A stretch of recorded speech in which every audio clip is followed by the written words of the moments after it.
আপনাদের সকলকে আরও একবার স্বাগত জানাই আমার এই চ্যানেলে। আমি Shivam Sen, business consultant and motivation speaker. কয়েক মাস আগে আমি আপনাদের জন্য একটা ভিডিও বানিয়েছিলাম যে বাড়িতে বসে ব্লগ লিখে মাসে 1 লক্ষ টাকার উপরে রোজগার করতে পারেন। আপনাদের মধ্যে কয়েক লক্ষ মানুষ সেই ভিডিওতে পজিটিভ রেসপন্স করেছেন, প্রচুর মানুষ লেখা শুরু করেছেন এবং অনেকেই আছে যারা এখন টাকা রোজগারও করছেন। বাট আমি রিসেন্ট দেখতে পাচ্ছি আপনাদের মধ্যে আরও অনেক মানুষ আছে যারা ব্লগ লিখতে চাইছেন, বাট কোনো সমস্যার জন্য, কোনো কারণের জন্য আপনার ব্লগ লিখতে পারছেন না। আপনারা রেগুলার কমেন্ট করছেন যে শিবমদা আমি ব্লগ লিখতে চাই। অনেক হাউসওয়াইফ, অনেক টিচার, অনেক স্টুডেন্ট আছে যারা ব্লগ লিখতে চাইছে বাট পারছে না। তারা বেসিক লেভেলের বোধহয় কিছু সমস্যা হচ্ছে। আপনিও যদি বাড়িতে বসে লিখে টাকা রোজগার করতে চান, আমি আপনাকে বলছি কিন্তু তাহলে আজকের এই ভিডিওটা আপনার জন্য অনেক ইম্পর্টেন্ট। কেন কি আজকে এই ব্লগের ব্যাপারে আমি বেশ কিছু আলোচনা করব। অ্যাকচুয়ালি ব্লগ কী আছে এটা আপনাকে জানতে হবে। ব্লগ কারা লেখে, কোন সাবজেক্টের উপরে ব্লগ লেখা উচিত, আপনার ব্লগ মানুষ পড়বে কি করে সেটাও আপনার জানা উচিত।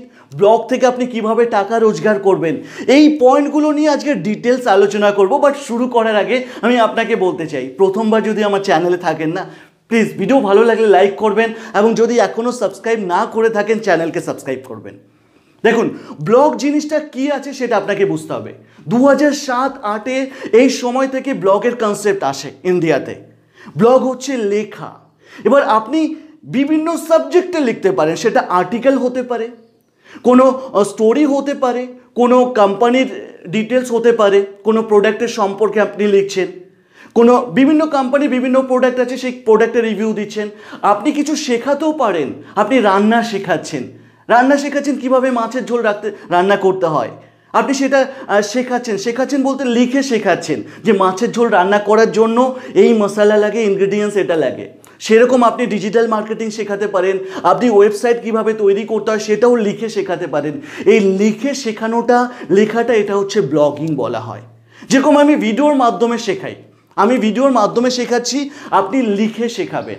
এবার লিখে শেখানো, আর্টিকেল লেখা, কবিতা লেখা, স্টোরি লেখা, নিউজ লেখা, এই সমস্ত কিছুই কিন্তু ব্লগ হয়।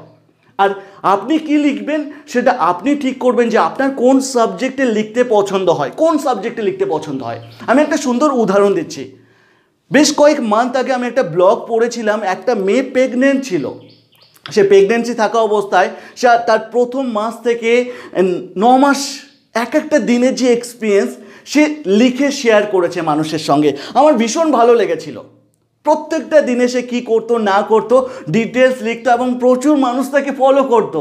সে পুরো দিনের স্টোরিটা গল্পের মতো লিখতো। তো এখানে আপনি চাইলে আপনার ডেইলি লাইফে কি হচ্ছে সেটাও লিখতে পারেন, কিন্তু আপনার মনের মধ্যে যেই সাবজেক্টটা নিয়ে পছন্দ হয়, ভালো লাগে, সেই সাবজেক্টে লিখবেন। এবার আমি বলবো কোথায় লিখবেন এটা কিন্তু জানা উচিত। কেন অনেকে ফেসবুকে লিখতে থাকে। ফেসবুকে লিখে কিন্তু টাকা রোজগার করা যায় না। আপনি 2 জায়গায় লিখতে পারেন। ফার্স্ট হচ্ছে ফ্রিতে।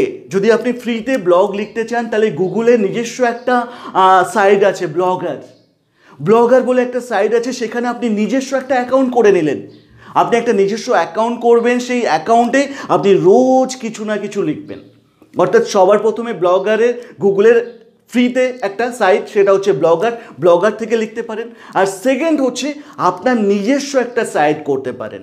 ভালো করে মাথায় রাখুন, আপনার নিজস্ব সাইট, সেটা যেরকম আমার নিজের নাম শিবম সেন আছে, www.shivamsen.com, এটা আমার ওয়েবসাইট হলো। সেই আমার ওয়েবসাইটে আমি রেগুলারলি আমার যেটা পছন্দ হয় সেই সাবজেক্টে লেখা শুরু করলাম। অর্থাৎ দুভাবে লিখতে পারেন। একটা ফ্রি সাইট বললাম গুগলের ব্লগার, আরেকটা হচ্ছে নিজস্ব ওয়েবসাইট বানিয়ে আপনি লিখতে পারেন। কোন সাবজেক্টে লিখবেন সেটাও আমি ক্লিয়ার করে দিলাম।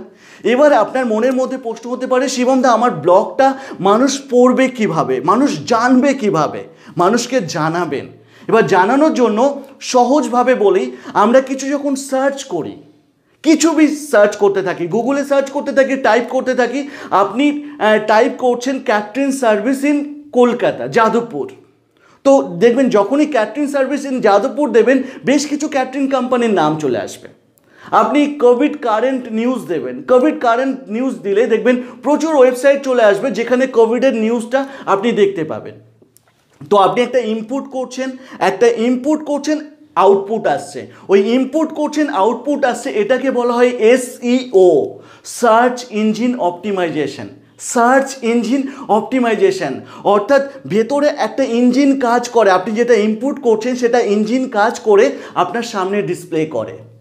এই জায়গাটা কিন্তু আপনাকে এই জন্যই বললাম যে আপনার ব্লগের মধ্যে এই এসইওটা দরকার আছে। আপনি যেই সাবজেক্টে লিখছেন সেই সাবজেক্টে এমন কিছু কিওয়ার্ড আপনি ইউজ করবেন আপনার লেখার মধ্যে যেটা মানুষ গুগলে সার্চ করে। যেরকম আপনি রেসিপি নিয়ে লিখতে ভালোবাসেন, এবার সাপোজ কেউ মাছের ঝোল রান্না করবে, তো সে গুগলে কি লিখবে? যে কিভাবে মাছের ঝোল রান্না করা যায়, ওই কিভাবে মাছের ঝোল রান্না করা যায় এই কিওয়ার্ডটা আপনার ব্লগের মধ্যে যেন থাকে, অর্থাৎ এসইও কিন্তু আপনার ব্লগের মধ্যে যত বেশি কিওয়ার্ড দিতে পারবেন, মানুষ যত সার্চ করবে ধীরে ধীরে আপনার ওয়েবসাইটটা কিন্তু চলে আসবে। আপনি যদি রেগুলার লিখতে থাকেন না, গুগল আপনাকে ফলো করবে যে আপনি রেগুলার কন্টেন্ট দিচ্ছেন, অর্থাৎ গুগল ধীরে ধীরে আপনার ওয়েবসাইটটাকে সামনে নিয়ে আসবে। আর আপনি মাথায় রাখবেন আপনার লেখার মধ্যে এসইও রাখতে হবে। এবার আমি আলোচনা করব যে কারা ব্লগ লেখে। দু ধরনের মানুষ ব্লগ লেখে। এক ধরনের মানুষ হচ্ছে কোম্পানি, আরেক ধরনের মানুষ হচ্ছে ইন্ডিভিজুয়াল। যেরকম আমি নিজে লিখতে পারি, আপনি নিজে লিখতে পারেন। আরেক ধরনের মানুষ হচ্ছে কোম্পানি কেন লেখে? এখনকার ম্যাক্সিমাম কোম্পানি তাদের প্রোডাক্টের দিয়ে, তাদের কোম্পানি ব্যাকগ্রাউন্ড দিয়ে লিখতে থাকে, সেটা তাদের নিজস্ব ওয়েবসাইটে হোক, গুগলে হোক, তারা লিখতে থাকে। কিসের জন্য লেখে? তাদের কোম্পানিটাকে প্রচার করার জন্য তারা লিখতে থাকে। আর ইন্ডিভিজুয়াল মানুষ মানে আপনি আমি, আমরা যেটা পছন্দ করছি সেটা নিয়ে লিখতে থাকি। এবার আমি আপনাদের সঙ্গে আলোচনা করব যে এই ব্লগ লিখে আপনি কিভাবে টাকা রোজগার করবেন। দেখুন, এখানে টাকা রোজগার করবেন তো টাকাটা এমন একটা টাকা না, অনেক বেশি টাকা, মানে ছোটোখাটো টাকা না। আপনার যদি ওয়েবসাইটটা একবার ফেমাস হয়ে যায় না, অনেক বেশি, 1 লক্ষ টাকা না, কয়েক লক্ষ টাকা আপনি মাসে রোজগার করতে পারেন। যেরকম আপনি কারো একটা বায়োগ্রাফি পড়তে চান, রবীন্দ্রনাথ ঠাকুরের বায়োগ্রাফি পড়তে চান, তো আপনি গুগলে সার্চ করলেন রবীন্দ্রনাথ ঠাকুর বায়োগ্রাফি, দেখবেন সবার প্রথমে তো উইকিপিডিয়া চলে আসবে। উইকিপিডিয়া ছাড়াও আরও বেশ কিছু কোম্পানি আসবে যেই কোম্পানিতে পুরো রবীন্দ্রনাথ ঠাকুরের বায়োগ্রাফিটা লেখা আছে। যখন আপনি বায়োগ্রাফি পড়বেন দেখবেন আপনার ডেস্কটপের ডান দিকে বাঁ দিকে বিভিন্ন অ্যাড পোস্ট হচ্ছে, অ্যাড দেখতে পারবেন বিভিন্ন কোম্পানির। আপনি যদি মোবাইল থেকেও পড়েন, আপনি দেখুন, আমার ভিডিওটা কমপ্লিট হওয়ার পর আপনি ট্রাই করবেন, তো দেখবেন আপনি অ্যাড দেখতে পারবেন। এবং সেই অ্যাডগুলোর জন্য কিন্তু যে ওয়েবসাইট থেকে আপনি বায়োগ্রাফি পড়ছেন না, সেই ওয়েবসাইট রোজগার করছে। আর আজকে যেই ওয়েবসাইটটা সামনে চলে আসছে না, সে কিন্তু 1-2 দিনের সামনে আসেনি, সে বেশ কয়েক মাস, বেশ কয়েক বছর ধরে লেখালেখি করছে, তাই কিন্তু আজকে গুগল তাকে সামনে নিয়ে আসছে। অর্থাৎ আপনি এটা মাথায় নেবেন না যে আপনি 2, 3, 10টা ব্লগ লিখে কিন্তু আপনি একদম ফেমাস হয়ে যাবেন, এটা কিন্তু একদম নয়। আপনাকে কনসেন্ট্রেশন দিয়ে কাজ করতে হবে, কন্টিনিউয়াসলি ব্লগ লিখে যেতে হবে, এইটা কিন্তু মাথায় রাখতে হবে। এখানে শর্ট টাইম রাতারাতি ফেমাস হওয়ার কিন্তু কিছু ব্যাপার নেই। হ্যাঁ, সেটাও হওয়া যায়। আপনি যদি ট্রেন্ডিং সাবজেক্টে লিখছেন, দেখবেন গুগলে একটা ট্রেন্ডিং নিউজ থাকে প্রত্যেকটার সময়। আপনি যদি ট্রেন্ডিং সাবজেক্টে লিখছেন এবং আপনার লেখার মধ্যে যদি এসইও ওয়ার্ড অনেক বেশি থাকে, তাহলে আপনি 2-3 মাস মধ্যেই কিন্তু আপনি অনেক ফেমাস হয়ে যেতে পারেন।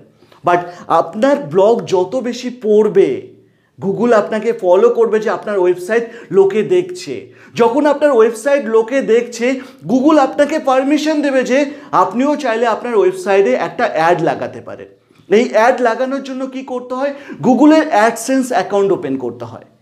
গুগলের অ্যাডসেন্স অ্যাকাউন্ট ওপেন করে আপনার যে ওয়েবসাইটটা আছে সেটা আপনি ফ্রি ওয়েবসাইট তৈরি করুন আর আপনার নিজস্ব ওয়েবসাইট তৈরি করুন না কেন, ওই অ্যাডসেন্স অ্যাকাউন্টটা আপনার ওই ওয়েবসাইটের সঙ্গে লিঙ্ক করিয়ে দিতে হয়। যখন আপনি লিঙ্ক করাবেন, আপনার ওয়েবসাইটেও তখন অ্যাড চলে আসবে। আপনার ওয়েবসাইটেও গুগল অ্যাড দিতে থাকবে। এখন যখনই মানুষ পড়বে তখন ওই অ্যাডগুলো দেখবে, সেই অ্যাড থেকে কিন্তু আপনার রোজগার হবে। এটা হচ্ছে প্রথম রোজগার। সেকেন্ড রোজগার হচ্ছে আপনি এফিলিয়েট মার্কেটিং করতে পারেন। এফিলিয়েট মার্কেটিংটা কি আছে? It's a reference marketing. আপনি আপনার একটা লেখাতে লিখছেন যে মাছের ঝোল রান্না করার জন্য যেই মশলাটা লাগে, সেই মশলা আপনি চাইলে এভারেস্ট মশলা ইউজ করতে পারেন। এবার এভারেস্ট মশলা আপনি কোথা থেকে কিনবেন সেটার জন্য আমি একটা লিঙ্ক দিয়ে দিয়েছি, এই লিঙ্ক থেকে আপনারা কিনতে পারেন। যদি কেউ ওই লিঙ্ক থেকে এভারেস্ট মশলা কেনে না, তখন কিন্তু আপনি একটা কমিশন পাবেন, ওইটাকে বলা হয় অ্যাফিলিয়েট মার্কেটিং। অর্থাৎ সেকেন্ড ইনকামটা আপনি জেনে নিলেন। থার্ড ইনকাম হচ্ছে স্পন্সর। স্পন্সরটা কি আছে, যেরকম আপনাকে বলি নেহা মধুলিকা ম্যাম, কবিতা কিচেন, এনারা রান্না করেন, এনাদের যে ব্লগের অ্যাকাউন্টগুলো আছে না, সেই অ্যাকাউন্টে থার্ড পার্টি কোম্পানি এসে স্পন্সর করতে চায়, থার্ড পার্টি কোম্পানি এসে স্পন্সর করতে চায়। কেন কি তাদের লেখাটা প্রচুর মানুষ পড়ছে। যখন আপনি ফেমাস হয়ে যাবেন না, কোম্পানিগুলো ফলো করবে আপনাকে, যে আপনার লেখা অনেক মানুষ পড়ছে, তো বিভিন্ন কোম্পানি এসে আপনার লেখার উপরে স্পন্সর করবে, লেখার উপরে স্পন্সর করবে যে ম্যাডাম আপনি আমাদের স্পন্সরশিপ নিয়ে নিন। এই স্পন্সর থেকেও কিন্তু আপনার একটা রোজগার হতে পারে।